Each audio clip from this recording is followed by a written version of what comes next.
전에 있던 곳에서는 할렐루야 이렇게 인사하거나 이런 적이 없었는데 하나님 사랑의 눈으로 너를 어느 때나 바라보시며 하나님 인자한기로서 너의 작은 신음에도 응답하신다. 주만 바라볼지라. 찬양을 연주해준 아이색 리 서사레스님 감사드리고, 저만 그런지 모르지만 후렴 부분에서는 노래 소리가 들렸는데 노래하셨나요? 아닌가요? 네? 아니죠?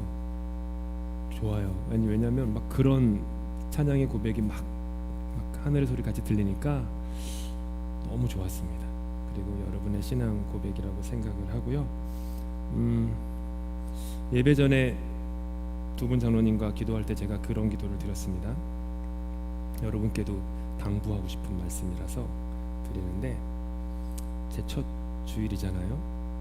근데 정말 부탁드리는 거는 저에게 주목하지 않으셨으면 좋겠습니다. 저란 사람에게 여러분의 시선이 고정되면은 제가 하나님께 혼납니다. 정말 간절히 바라는 것은 저란 그냥 한낱 미물 아닙니까?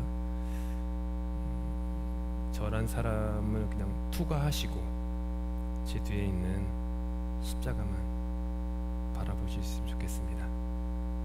어느 공동체도 목사나 장로나 헌금 많이 하시는 분이나 교회 주인이 아닙니다. 오직 주님이 교회 주인이시니까 저 손동이라는 이름, 예배 전에 손동이라는 제 이름이 몇 번 나왔는지 세보진 않았지만 몇 번 멘션하셨어요. 근데 그것보다 정말 주님, 정말 주님, 예수님 이름만 남으시면 좋겠습니다. 오늘 우리에게 주신 말씀 누가복음 1장 1절에서 4절 말씀인데요. 한번 교독하면 어떨까 싶습니다. 1절은 제가, 2절은 짝수절은 여러분이 함께 교독하도록 하겠습니다. 천천히 읽겠습니다. 우리 중에 이루어진 사실에 대하여 처음부터 목격자와 말씀에 일꾼된 자들이 전하여준 그대로 내력을 저술하려고 붓을 든 사람이 많은지라. 그 모든 일을 근원부터 자세히 미루어 살핀 나도 데오빌로 각하에게 차례대로 써 보내는 것이 좋은 줄 알았노니, 이는 각하가 알고 있는 바를 더 확실하게 하려 함이로라. 아멘.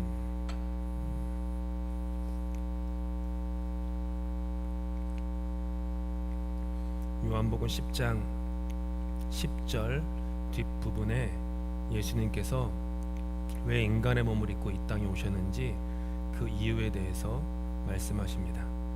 내가 온 것은 첫 번째 양으로 생명을 얻게 하고, 두 번째 더 풍성히 얻게 하려는 것이다. 새신자가 예수님을 구주로 영접할 때 새로운 생명을 얻습니다. 근데 그게 다가 아니에요. 이 과정을 지나 신앙의 여정을 수십 년 걷는 이에게는 그 생명을 더욱더 풍성하게 해주십니다. 그래서 여러분의 목회자로서 제 중심 역할은 다른 데 있지 않습니다. 생명입니다. 사람을 살리고 사람을 일으키는 것이 저의 소망이고 제 목회의 철학이고 제 목회의 원칙입니다. 사람을 살리고 사람을 일으키는 것이 예수의 꿈이었기 때문에 그분의 꿈이 또한 저의 꿈인 것입니다. 그래서 저는 말씀이 중심이 되는 목회를 하려고 합니다. 이전까지도 그래왔고 그게 좀 오래 걸리는 일이지만 한 번도 그 소신을 굽힌 적은 없습니다. 저는 말씀이 중심이 되는 거에 중심이 되는 목회를 하고자 합니다. 말씀 프로그램과 말씀이 일상에 육화되는 것은 결코 같지 않습니다. 말씀이신 예수님은 육신으로 오셔서 우리 삶의 그 일상에 함께 하셨습니다. 그분이 인간의 몸을 입었다라는 것은 개념이나 철학이나 생각으로 오셨다라는 것이 아니라 우리의 일상, 우리가 부딪히고 갈등하고 고민하고 아파하는 우리의 그 데일리 라이프, 일상에 주님이 임재하셨다라는 뜻입니다. 그리고 주님은 그 일상을 변화시키기 원하시는 거죠. 그래서 말씀은요, 교회 사역의 여러 가지 프로그램 중에 하나가 아니라 삼각형으로 비유하자면 삼각형의 꼭지점에 있는 것이 말씀입니다. 생명수가 되는 말씀이 거기서 아래로 흐르고 흘러 그 물이 닿는 곳마다 사람을 살리고 사람을 일으키는 것입니다. 생명수가 되는 말씀이 봉사, 전도, 선교, 돌봄, 교육, 재정 등 신앙 공동체의 저변에 흘러내려 교회의 삶의 육화가 되어서 교회가 하는 모든 것에 의미와 목적 그리고 생명을 주는 것이어야 합니다. 말씀이 중심이 되지 않을 때 교회는 그 본질을 상실하고 건물은 있지만 건물 안에 내용은 빈약해지기 때문입니다. 매주일 저는 순서 설교를 할 것입니다. 아마도 제 예상이 틀릴 수도 있지만 제 설교나 제 어떤 목회 스타일에 여러분이 적응하시는데 적어도 1년 혹은 2년이 걸리실 수도 있겠다 싶습니다. 순서 설교, 그것은 성경 한 권을 수년에 걸쳐서 구절 하나하나 자세히 묵상한다는 뜻입니다. 그럼 목사님 성탄절은 어떻게 하나요? 추수감사절은 어떻게 하죠? 창립기념일은요? 사순절은요? 걱정하지 마십시오. 순서 설교하면서 제가 지금까지 느낀 바로는 이상하게도 절기에 딱 맞게 그 말씀이 꼭 맞아 떨어졌었어요. 하나님께서 그렇게 하신 겁니다. 순서 설교를 하는 이유는 목사가 자신의 기호에, 테이스트에 맞추어서 말씀을 취사 선택하지 않기 위한 제 스스로의 의지입니다.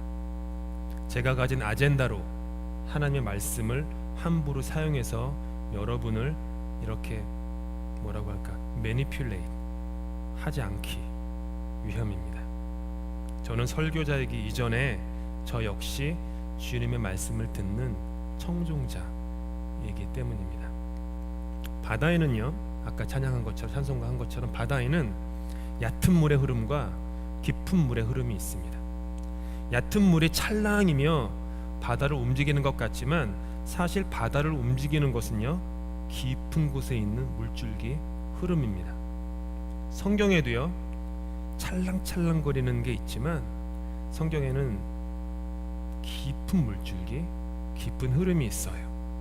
그것을 하나님의 마음, 하나님의 정신, 하나님의 의식, 스피릿이라고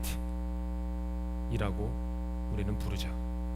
성경의 여러 책들이 각자 다르고 독특해 보이지만 그 성경의 여러 책들의 그 표면 밑으로 들어가면 거기에는 동일한 깊은 하나님의 마음 물줄기가 그 안에 묵직하게 흐르고 있습니다.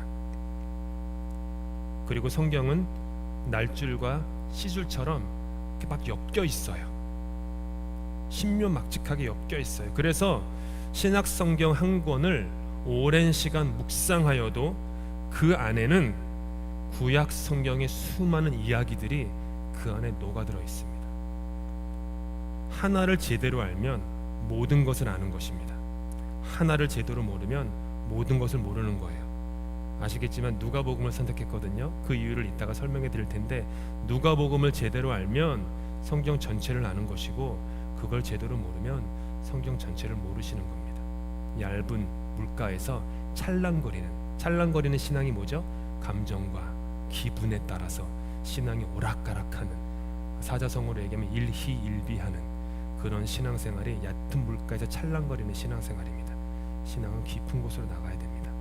교회도 건강한 교회가, 전에 디모드에 있을 때에도 담임 목사님이 늘 저에게 말씀하신 게 뭐냐면, 손 목사, 우리 교회는 아주 잠잠한 신앙에 깊은 뿌리를 내린 묵직한 분들이 있어. 그분들이 이 교회를 지키는 거야.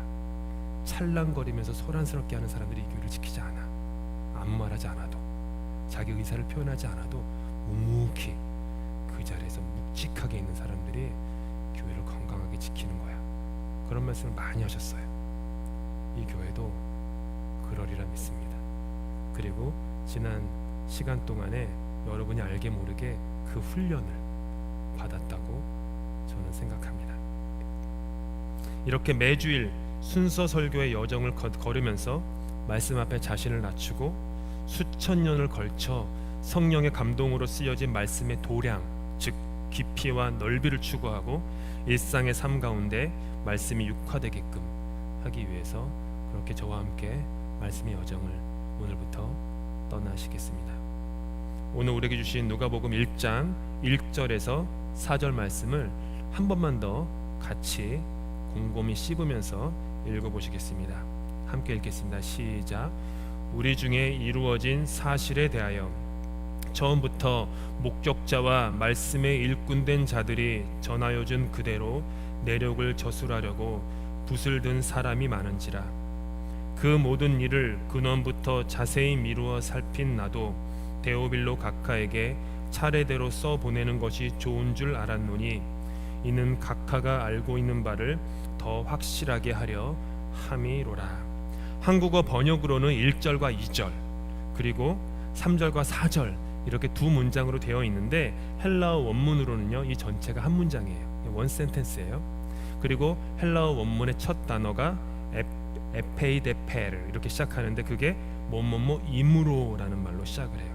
그러니까 이 단어가 성경 전체에서 딱 누가복음 1장 여기에만 쓰였습니다. 다른 데는 쓰이지 않은 단어예요. 유일하게 여기만 쓰였어요. 무엇 임으로.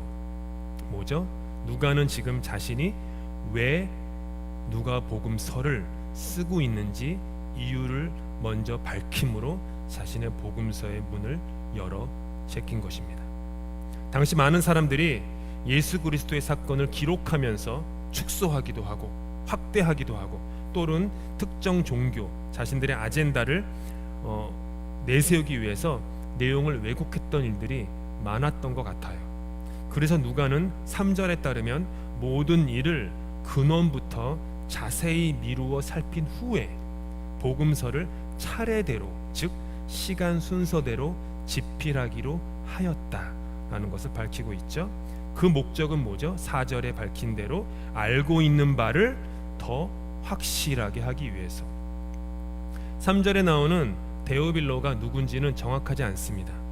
데오빌로의 뜻이 하나님을 사랑하는 자라는 뜻이거든요. 그래서 어떤 학자들은 그냥 그리스도인들을 상징하는 뜻이다라고 얘기하기도 하고 또 어떤 사람들은 각하라는 호칭이 붙었기 때문에 실제 인물이고 그 사람이 누가가 복음서를 쓰는데 재정적인 후원을 해준 사람이다. 그래서 누가가 누가복음과 사도행전 두 권을 한꺼번에 쓸 수 있었던 그런 후원자였다고 얘기합니다.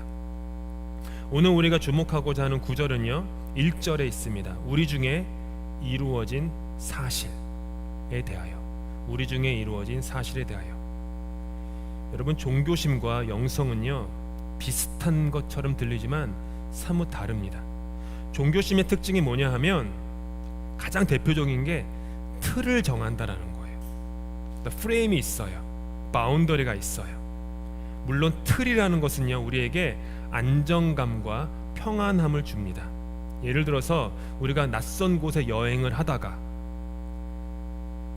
집이라고 하는 틀 안으로 들어올 때 느끼는 그 기분 좋음, 편안함, 안락함. 아 집이구나. 이게 내 틀이잖아요. 집은 내 틀. 그런 편안함이 있어요. 근데 틀이 끼치는 해악 중에 가장 대표적인 게 뭐냐 하면 사람을 그 틀 안에 가둔다라는 거예요. 그게 틀이 하는 일이에요. 하늘에서 내리는 수억 개의 눈송이는요 아시다시피 그 입자가 다 다르다고 합니다. 하지만 정작 땅에 발을 디디고 하늘을 바라보며 살도록 유일하게 지음받은 인간이 종교심의 틀 안에 갇히면 이상하게 자기 자신을 잃어버려요. 전통의 이름으로 언제나 이래왔어라는 관습의 이름으로 제도와 권력의 이름으로 인간을 작은 상자 안에 가둡니다. 쟤는 저래. 쟤는 한국인이니까. 쟤는 흑인이니까. 쟤는 돈이 많으니까. 기독교인이니까, 무슬림이니까, 이런 식으로 나이가 어리니까, 부모가 이러니까, 이런 식으로 틀 안에 가두어요. 바리새인, 사두개인, 대제사장들이 하였던 것이 바로 유대교라고 하는 작디 작은 상자의 틀 안에 모든 사람들을 그 안에 꾸겨 넣은 거예요. 상자가 너무 작으니까 그 안에서 사람들은 억눌리게 되고 자유함이 없게 된 거죠. 그래서 유대인들은요, 왜 이방인들이 이 땅에 있을까 궁금했어요. 우리가 선택받은 사람인데 왜 이방인들이 있을까? 그들이 만들어낸 신학이 뭐냐 하면, 하나님이 이방인을 창조하신 이유는, 제 언어가 아니라 수천 년 동안 해왔던 유대인들의 언어를 그대로 제가 빌리면, 지옥의 불쏘시개로 쓰기 위해서 이방인들을 창조했다. 그게 그들의 믿음이었어요. 상식이 아니라 신학적인 믿음이었어요. 유대교 회당에서 매번 행해지는 믿음이었어요. 왜 저 사람들이 이 땅에 있지? 하나님이 지옥의 불쏘시개로 그들을 쓰기 위해서. 얼마나 잔인한 생각입니까? 그게 종교심이 하는 일입니다. PEI의 교회에 부임한 지 얼마 안 되었을 때 저를 만나고 싶다는 전화 한 통을 받았습니다.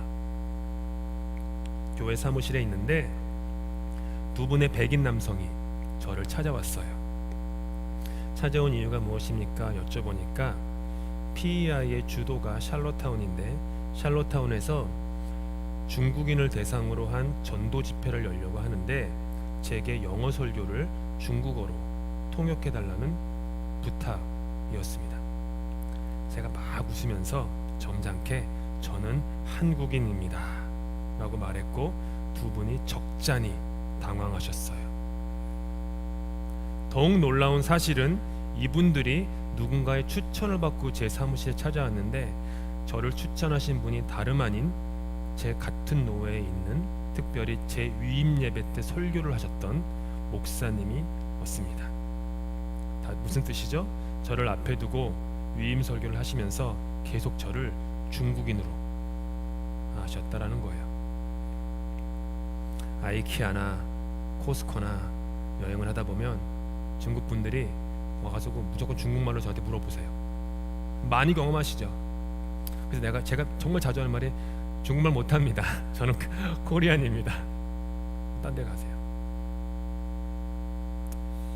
저와 함께 찾아온 그 두 분의 그 종교심이 깊은 그 백인 크리스찬들이 악의는 없었지만 무지함과 둔감함에서 비롯된 은밀한 인종 차별이었죠. 누가는요, 신약 성경을 저술한 사람 중에 인종적으로 유일하게 틀 바깥, 상자 바깥에 있었던 소위 유대인이 아닌 이방인이었습니다. 성경의 저자 중에 유일한 비유대인이에요. 누가가 시리아 안디옥 출신으로서, 그 출신의 시리아 사람인 거예요. 병자를 치료하는 의사였고 바울의 2차 전도 여행에 합류한 사람이었습니다. 84세까지 살았고 결혼하지 않았으며 예루살렘에서 멀리 떨어진 헬라 문화와 로마 문화가 번성했던 고린도의 동북쪽에 있었던 보요티아에서 생을 마감했던 사람이었어요. 그래서 누가는요, 그 누구보다도 틀 바깥에 있는 사람들, 즉 소외된 사람들을 잘 알았고 그들을 가장 강력하게 지지했던 사람이었습니다. 누가복음에는요, 그래서 다른 복음서와 다르게 여자들의 이야기가 많이 나오고 평범한 노동자들의 이야기가 많이 나오고 다른 인종의 사람들의 이야기가 많이 나오고 가난한 사람들, 병든 사람들을 예수님께서 어떻게 품으셨는지가 가장 잘 적혀있는 성경이 누가복음이에요. 그래서 제가 누가복음을 선택한 겁니다. 이민자이기 때문에, 누가도 우리와 같은 이민자였기 때문에. 누가복음 성경 공부 제가 하잖아요. 저도 처음 하는 거예요. 제대로 하는 거는. 그래서 저와 함께 제가 공부하면서 함께 그 여정을 밟아 나가실 거예요. 자신의 틀과 작은 상자 안에만 있으면 결코 보지 못하는 넓은 세상이 있습니다. 숲 안에만 있으면 숲을 보지 못하는 것처럼 바깥에 서 있어 본 사람만 거기서 안쪽을 제대로 들여다볼 수 있습니다. 거절을 당해본 사람만이 사람으로부터 용납받는다는 것이 어떤 것인지 알 수 있고, 미움을 받아본 사람만이 사랑이라는 것이 진정으로 무엇인지 알 수 있습니다. 우리 중에 이루어진 그 특별하고 독특한 사실을 틀 바깥에서 경험하고 말씀과 성령으로 해석한 사람이 전하는 말은 그래서 복음이 되는 거예요. 사람을 살리고 사람을 일으키는 좋은 소식이 되는 겁니다. 누가에게는요, 그래서 하나님의 아들이 인간이 되어 인간 세상 속으로 들어온 성탄절의 사건이 남달랐어요. 유대인에게는 자기 민족이 기다리던 메시아가 유대인의 피부와 유대 문화를 가지고 유대 민족의 땅에 온 것이었지만, 누가에게는 달랐습니다. 한참 후일지 모르지만 몇 주 후에 살펴보겠지만, 마태복음, 예수님의 족보에 있어서 마태복음과는 달리 누가는 예수님의 족보를 아담이라고 하는 인간에게서 끝내지 않고 인간에서 아담에게서 계속 올라가서 하나님으로까지 올라가요. 마태복음은 예수님의 족보를 아담에서 아래로 내려오는데, 누가는 예수님에게서 위로 올라가거든요. 계속해서 거슬러 올라가서 아브라함까지 갔다가 아담까지 가서 모든 사람이 아담에서 족보가 끝날 걸로 생각하는데 아니다, 하나님이다까지 넘어가요. 무슨 뜻이죠? 모든 인간이 하나님 안에서 평등하고 동등하고 하나님이 지으셨다. 유대인의 하나님이 아니다라는 뜻이에요. 그게 누가가 가졌던 세계관이고 역사관이었어요. 그것을 우리가 보려는 거죠. 저와 여러분은 틀 바깥의 사람들입니다. 한국인인데 한국인만은 아니에요. 캐나다인인데 캐나다인만도 아니죠. 캐나다에 있으면은 사람들이 우리 보고 한국인이라 그러고, 한국에 가면은 캐나다인이라고 그래요. 캐나다에서는 유학 온 이방인이라고 부르고, 한국에 가면은 돌아온 이방인이라고 부릅니다. 의식하지도 못한 채 우리는 틀 밖이라고 하는 이민의 삶을 하루하루 저와 여러분이 살고 있습니다. 이것은 알게 모르게 무거운 짐입니다. 어느 한쪽의 틀 안에 완전히 속해 있으면요, 고민이 없어요. 그 틀 안에 있으면 정체성, 문화, 생활 양식, 심지어 신앙 생활의 색깔에도 갈등이 없기 때문에 그냥 고민이 없는 거예요. 군대처럼 획일성, uniformity라고 하는 틀 안에 있는 것과 같기 때문에 군대 같은 거예요. 근데 교회는 획일성을 추구하는 게 아니에요. 안타깝게도 교회는 군대가 아닙니다. 교회가 추구하는 것은 유니포미티가 아니라 유니티죠. 획일성이 아니라 연합을 추구하는 것이 교회입니다. 획일성을 추구하면 아시아인은 전부 다 중국인이라고 하는 좁은 틀 안에 갇힙니다. 하지만 연합을 추구하면 아시아인에는 한국인도 있고 중국인도 있고 일본인도 있고 베트남인도 있고 태국인도 다양하게 있다는 것을 깨닫게 되죠. 거기에는 캐나다인도 있고 한국인도 있지만 캐네디안 코리안도 있고 코리안 캐네디안도 있다는 그런 넓은 시선을 가지게 되죠. 누가가 그런 사람이었습니다. 누가는 유대인들이 지옥의 불쏘시개 정도로 여겼던 하찮은 사람이었어요. 하지만 그는 예수 그리스도를 만나 틀에 갇힌 획일성에서 해방되었습니다. 그는 바울 사도와 함께 전도 여행을 하면서 예수 그리스도 안에서 이방인이나 유대인이나 남자나 여자나 자유인이나 종이나 모두를 연합하게 하는 말씀과 성령의 역사를 직접 경험했던 거예요. 그래서 누가에게 새로운 세상이 열렸고 하나님 나라가 열렸고 하나님 나라가 이 땅에 교회라고 하는 몸을 통해서 현실화된 것을 경험했고, 누가가 보았던 교회가 바로 획일성이 아닌 연합을 추구하는 교회, 그것이 하나님의 나라다. 하나님의 나라다. 그래서 누가가요, 마음이 넓은 사람이 된 거예요. 누가복음을 읽으면 이 누가라는 사람이 마음이 참 넓은 사람이구나 라는 것을 느끼게 됩니다.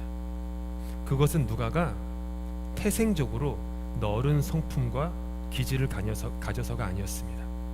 누가가 예수를 인격적으로 만났던 거예요. 예수님이 누가를 변화시켜 줬던 거예요. 말씀이 육신이 되신 예수를 진정으로 종교적으로 만난 게 아니라 영적으로 만나게 되니까 말씀이 자신의 삶의 일상의 육화가 되니까 마음이 넓어진 거예요. 예수의 마음이 자기의 마음이 되고, 예수의 생각이 자기의 생각이 되고, 예수의 시선이 자기의 시선이 되었던 거죠. 말씀이신 예수께서 기뻐하시는 것에 함께 기뻐하게 되었고, 말씀이신 예수께서 슬퍼하시는 것에 함께 슬퍼하는 그 넓은 마음, 도량이라고 하는 것을 누가가 갖게 되었던 겁니다. 지옥의 불쏘시개로밖에 여겨지지 않는 자신을 위해 하나님의 독생자께서 자기의 생명을 조금 더 아끼지 않으시고 십자가에 버리실 정도로 나는 존귀한 자구나 라는 것을 누가는 깨달았던 거죠. 그러면서 누가가 세상을 바라보니까 틀 안에 갇혀 신음하고 억눌린 사람들이 너무 많은 거예요. 그래서 그들에게 하나님 나라의 참 소망, 그것을 전하여 준 참된 복음 전도자가 되기로 결정한 것이죠. 그렇기 때문에 누가가 전하는 복음은요, 보편적이에요. 말이 좀 어렵죠. 좀 전에 우리 함께 사도신경을 외우셨습니다. 의미를 이해하면서 외우시나요? 아니면 습관을 쫓아 외우시나요? 습관을 쫓아 외우신다면 종교성이 많으신 거고요. 의미를 곱씹으며 읽으신다면, 외우신다면 영성을 추구하시는 거예요. 뒷부분의 고백이 이렇습니다. 나는 거룩한 공교회를 믿습니다. 공교회, 영어 소문자로 캐톨릭입니다. 대문자 캐톨릭으로 하면은 카톨릭 처치를 뜻하는 거고, 소문자 캐톨릭으로 쓰면은 유니버설하다라는 뜻이에요. 카타, 라틴어죠. 카타는 무엇을 통하여, 홀릭은 전체. 무슨 뜻이죠? 모든 사람에게 공평하다라는 뜻이에요. 나는 공교회를 믿습니다라는 고백은 주님, 이 교회는 모든 사람에게 공평합니다, 이 뜻이에요. 치우치지도 편협하지도 않으며 도량이 넓고 포용력이 있다, 그게 캐톨릭이라는 뜻이에요. 한마디로 보편적이다라는 거죠. 매주 예배 시간에 우리는 우리의 교회가 보편적인 교회입니다라고 고백한다라는 거예요. 우리 홈페이지에도 우리 교회는 사도신경을 신앙 고백하는 교회입니다, 이 뜻이 뭐예요? 런던 한인 교회는 보편적인 교회입니다라는 뜻을 고백하는 거예요. 모르셨죠? 그 의미로 고백하셨는지. 놀라운 신앙 고백 아닙니까? 가난한 자나 부자나 다 보편적이고, 목사나 장로나 집사나 일반 성도나 새신자나 다 보편적이고, 남자나 여자나 다 보편적이고, 어린이나 청년이나 장년이나 노인이나 다 보편적인 곳이 바로 이 교회, 신앙 공동체라는 것입니다.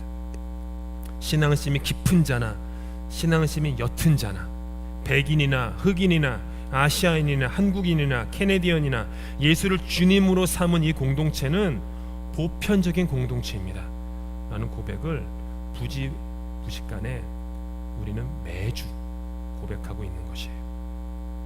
그렇기 때문에 누가의 가슴은 가난하고 소외받은 사람에 대한 긍휼로 가득해요. 그의 마음이 보편적이기 때문이죠. 누가복음에만 나오는 이야기들이 그런 거예요.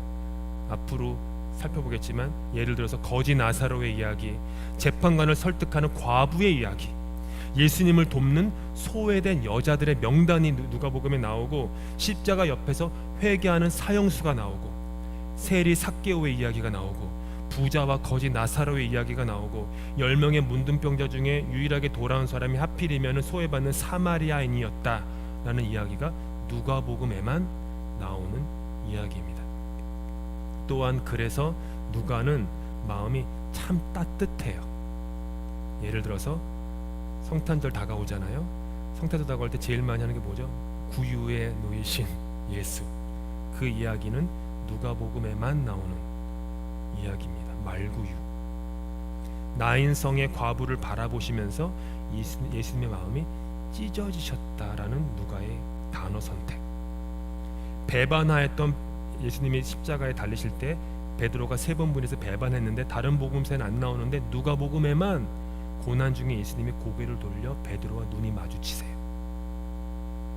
자신을 배반한 사람과 눈이 마주치는 예수의 마음, 그리고 자신이 생명을 바쳐 따르겠다고 했던 그분의 고난을 바라보는, 그분의 눈빛을 바라보는 베드로.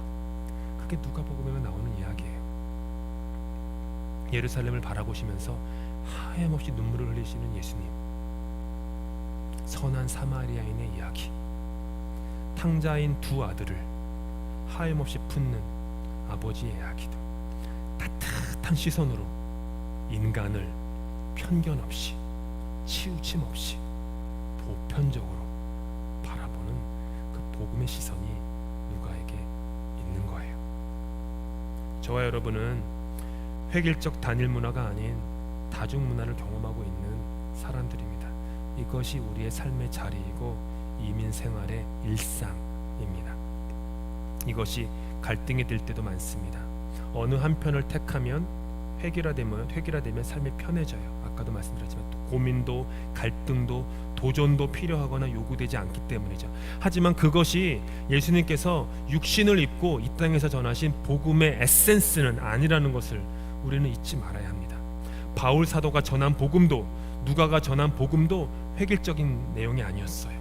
사울이었을 때 바울은 보편적인 사람이 아니어서 획일적인 사람이었어요. 좁은 틀에 작은 상자에 사람들을 가두었었고, 작은 상자에 사람들을 가두다 보니까 그리스도인들은 하나님의 적이다라는 생각을 갖게 되었고, 그들을 죽이는 이유가 하나님의 이름을 위해서, 하나님의 영광을 위해서 그리스도인들을 잡아 죽여야겠다라고 자신의 생을 바쳤던 사람이에요.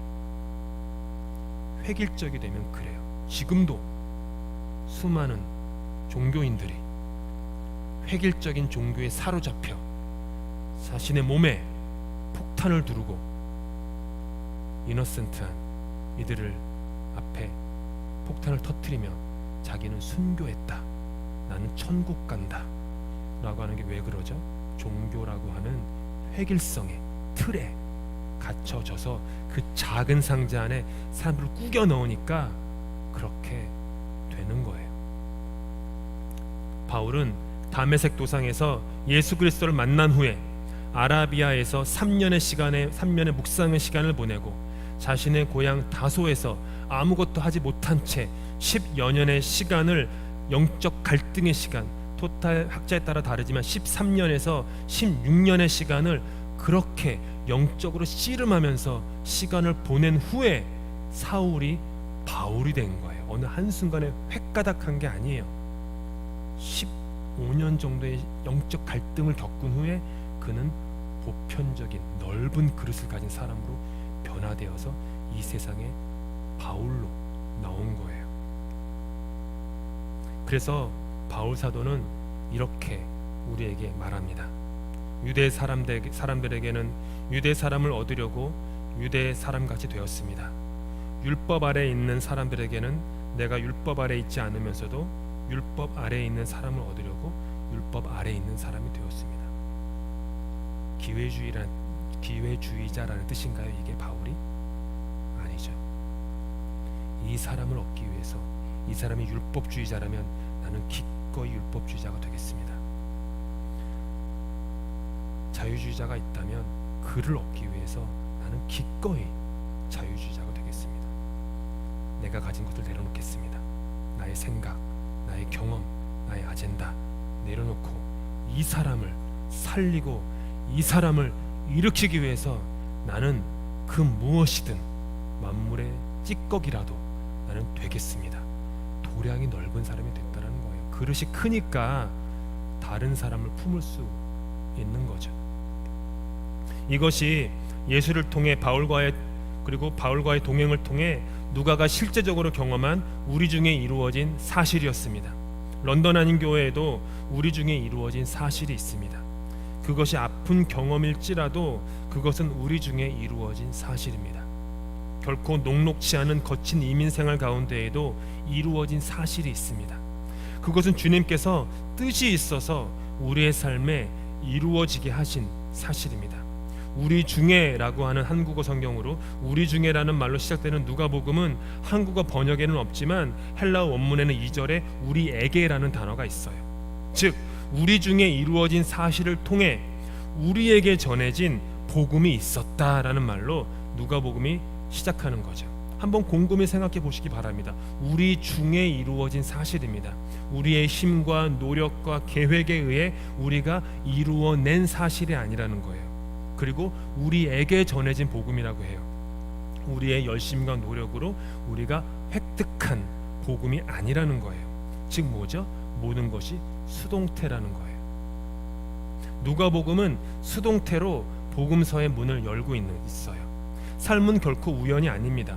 보이지 않고 들리지 않아도 하나님의 뜻이 삶의 밑바닥에 흐르고 있습니다. 일상의 시간 밑바닥에 하나님의 시간이 흐르고 있어요. 믿음이 무엇이죠? 우리 삶의 높고 낮음 가운데, 우리 삶의 기쁨과 슬픔 가운데, 사람들로부터의 거절과 용납 가운데, 그 모든 삶의 일상들 가운데 하나님께서 능동적으로 당신의 일을 우리 삶에 행하시고 계심을 받아들이는 것이 믿음이에요. 그리고 우리의 노력이나 우리의 공로가 아닌 하나님께서 우리의 삶을 결국 완성하십니다라는 것을 해석하는 능력, 그것이 믿음이죠. 그렇게 믿음으로 살 때 우리의 교회 생활만이 아니라 우리의 모든 이민 생활이 생명의 풍성함으로 되살아납니다. 즉 부활하는 것이죠. 누가는 1절에서부터 분명히 못 박으면서 우리에게 진리를 외칩니다. 우리의 삶은 수동태입니다. 당신의 삶은 수동태입니다. 그리고 하나님의 역사는 능동태입니다. 그 복음의 진리를. 그래서 우리 중에 이루어진 사실에 대하여 라고 포문을 여는 것이죠. 하나님이 저와 여러분을, 말씀을 마치겠습니다. 하나님이 저와 여러분을 제2의 누가로 부르셨어요. 이 땅에서 저와 여러분은 누가와 같은 이방인입니다. 우리가 만약 한국인으로서 한국에 산다고 하여도 결국 우리 모두가 공동묘지에서 한 줌의 흙으로 끝날 수밖에 없는 존재라는 점에서 우리 모두는 결국 존재적으로 다 이 땅의 이방인입니다. 그리고 우리에게 일어난 예수 그리스도의 복음의 사건이 있습니다. 우리에게 전해진 복음의 소식이 있습니다. 그것을 통하여 이곳에 복음의 공동체가 새롭게 세워지는 겁니다.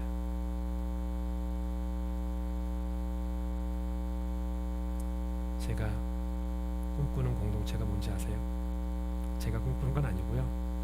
이사야 선지자가 꿈꿨던 공동체, 그리고 이사야의 꿈을 받아서 예수님께서 꿈꾸셨던 공동체, 바울 사도가, 누가가 꿈꿨던 공동체, 이런 공동체예요.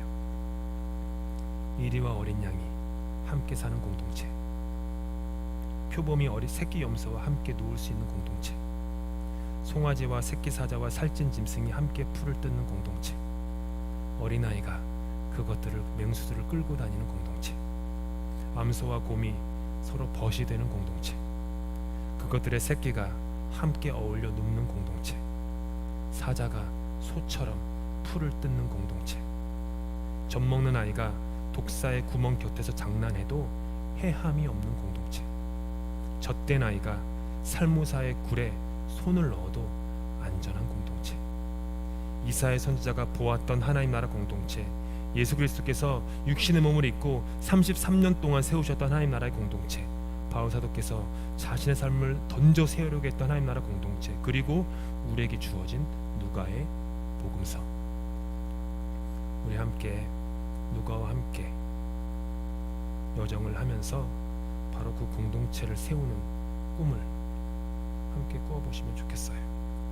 그리고 그 꿈이 꿈으로 끝나지 않고 현실이 되고 일상이 되어서 이 공동체의 마음을 디디는 모든 사람들이 살아나고 일으켜지는 그런 생명의 역사가 우리 모두에게 가득하기를 예수님의 이름으로 축복합니다.